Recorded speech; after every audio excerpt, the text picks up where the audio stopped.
దళితులకు సుస్థిర ఆదాయాన్ని కల్పించడమే ప్రధాన ధ్యేయంగా ఈరోజు రాష్ట్ర ప్రభుత్వం తీసుకోబోతున్న నిర్ణయాల్లో ప్రతి ఒక్క ఆటో డ్రైవర్కి తన సొంత ఆటోని అంటే అదొక కళ అనమాట. తనకంటూ ఒక సొంత ఆటో ఉండాలి. ఆ ఆటో మీద జీవనం సాగిస్తూ తన కుటుంబాన్ని పోషించుకోవాలనుకునే వాళ్ళకి సుమారు 4000 పైబడి ఆటోలను ఈ రోజున రాయితీతో సబ్సిడీతో ఇవ్వడానికి రాష్ట్ర ప్రభుత్వం ఏర్పాట్లు చేస్తుంది.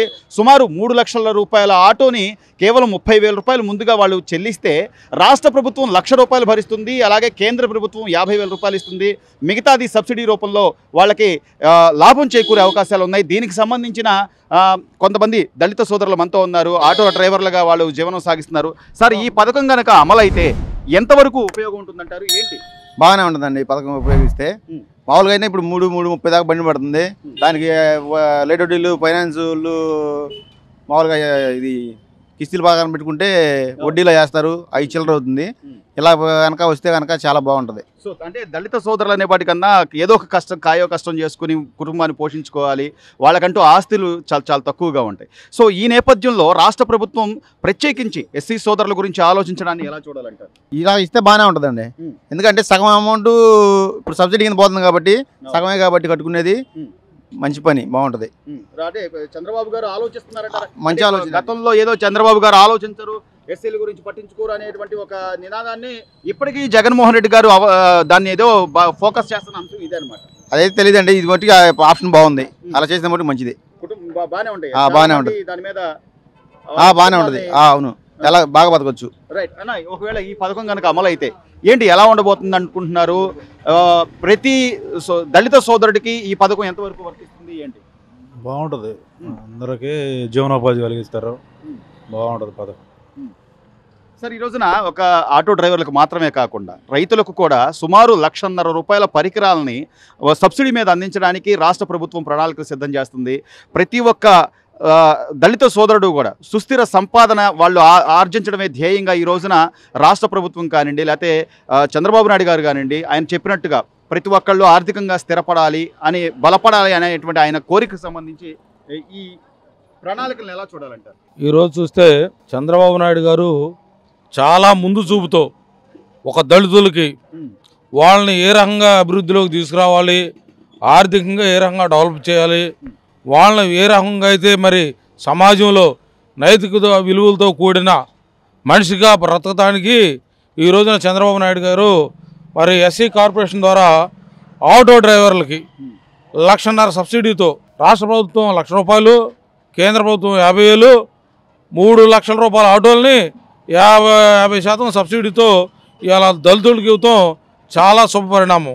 ఎన్డీఏ కూటమి ఈ రోజున కూటమి ప్రభుత్వం పేద బడుగు బలహీన వర్గాల గురించి వాళ్ళని ఏ రకంగా అభివృద్ధి చెందాలో, ఏ రకాలైతే యూనిట్లు అయితే వాళ్ళు అభివృద్ధి చెందుతారు, ముందుకు సమాజంలో ముందుగా విలువలుగా బతకగలుగుతారని చాలా ఆలోచనతో చేసినందుకు మరి అదేవిధంగా రైతు సోదరులు కూడా మరి ట్రాక్టర్లు కానివ్వండి, రోటావేటర్లు కానివ్వండి, తైవాన్ స్పేర్లు కానివ్వండి, వ్యవసాయ పరికరాలు అనేకమైతే ఏవైతే ఉన్నాయో రైతుకి 50% సబ్సిడీ ఇవ్వటం చాలా శుభ పరిణామం. కాబట్టి ఎన్డీఏ కూటమికి, చంద్రబాబు నాయుడు గారికి, అందరూ కూడా, పవన్ కళ్యాణ్ గారు కూడా మా శుభాకాంక్షలు తెలియజేస్తున్నాం. సార్, అంటే గత ప్రభుత్వంలో ఏదో 15,000 వేస్తున్నాం కదా అని చెప్పేసి రోడ్లను అధ్వానంగా వదిలేశారు. కనీసం అంటే వాళ్ళకి ఎందుకు ఫోటో తీస్తున్నారు, ఎందుకు మనం కట్టాల్సి వస్తుంది అనేది కూడా తెలియకుండా వాళ్ళ మీద ఈ ఫోటో ఇవి వేసిన పరిస్థితి, రసీదులు వేసిన పరిస్థితి ఉంది. ఈ రోజున ప్రభుత్వం అంటే వాళ్ళకి ఖచ్చితంగా ఇలాంటి సబ్సిడీ ద్వారా వాళ్ళు ఒక ఆటోదారు అవ్వాలి, లేదా ఒక ఆటో యజమాని అవ్వాలి అనేటువంటి ఆలోచన ఎలా చూడాలంటే? ఈ రోజు చూస్తే నెలకి 10,000, 5,000 ఇచ్చే కాడికి ఒక జీవనోపాధికి ఒక యూనిట్ ఇస్తే అతను జీవితాంతం చక్కగా కుటుంబాన్ని పోషించుకుంటాడు. చక్కగా వాళ్ళ కుటుంబం అంతా కూడా చక్కగా పిల్లలు కూడా చదివించుకుని సేవ్గా ఉంటారు. 5,000, 10,000, 15,000 అట్లా ఇచ్చేయి ఎంత మటుకు ఖర్చు అయిపోవటం తప్పితే ఏ కుటుంబానికి ఏ అవసరానికి కూడా ఉపయోగపడవు. ఇలాంటి యూనిట్లు కానీ ఇస్తేటట్టుంటే అందరికి కూడా మరి ప్రయాణికులకు సులభంగా ఉంటుంది.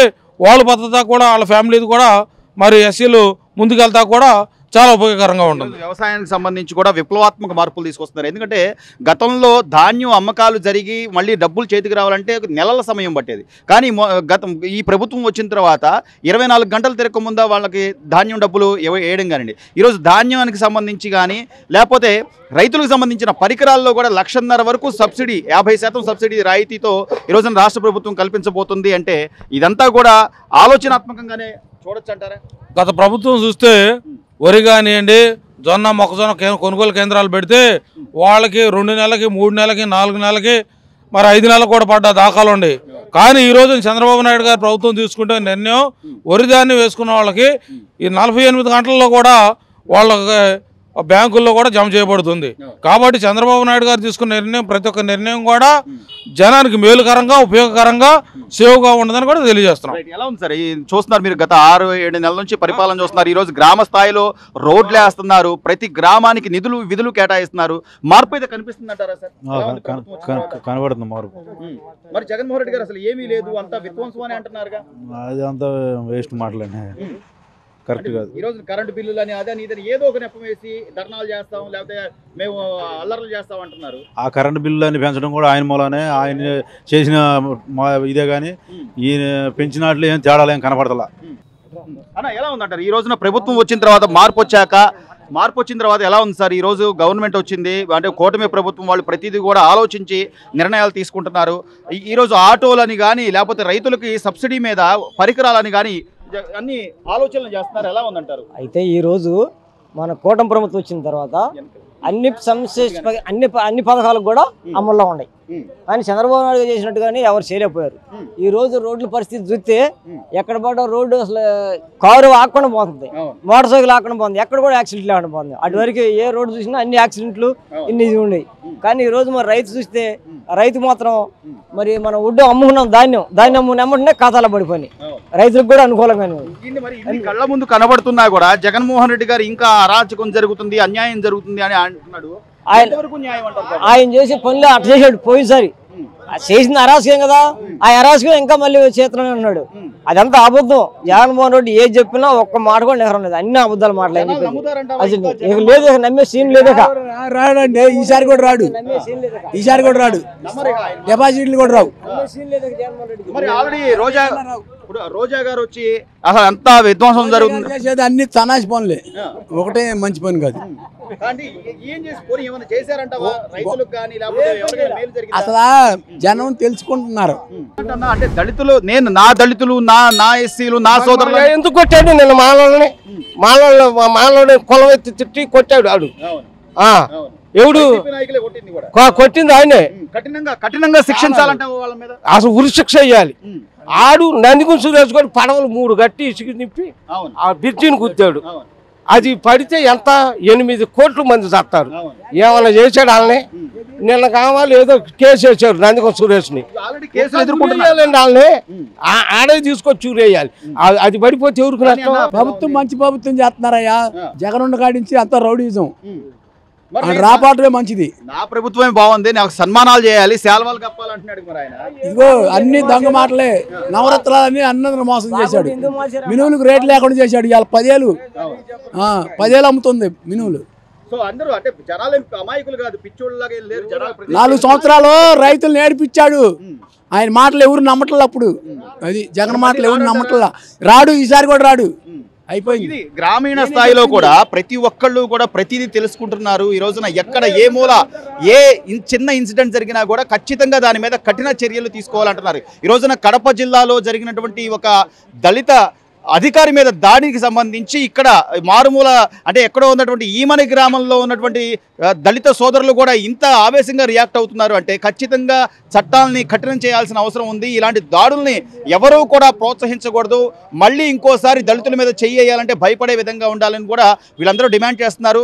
అలాగే కూటమి ప్రభుత్వం వచ్చిన తర్వాత కనీసం గ్రామాల్లో రోడ్లు పట్టమని కానివ్వండి, లేకపోతే రైతులకు సంబంధించినటువంటి ధాన్యం కొనుగోళ్ల విషయంలో కానీ, లేదా వాళ్ళ భూములకు సంబంధించిన సమస్యలకు సంబంధించి రెవెన్యూ సదస్సులు ఏర్పాటు చేయడం కానీ, ఇలా అనేక నూతనంగా తీసుకుంటున్నటువంటి నిర్ణయాలు బాగున్నాయని కూడా వాళ్ళందరూ చెప్తున్నారు. కానీ దళితుల మీద మాత్రం దాడులు జరిగితే సహించబోము అని మాత్రం వాళ్ళందరూ కఠినంగా ఒక ముక్తకంఠంతో చెప్తున్న పరిస్థితి కనిపిస్తుంది. Please subscribe to Leo news for more videos.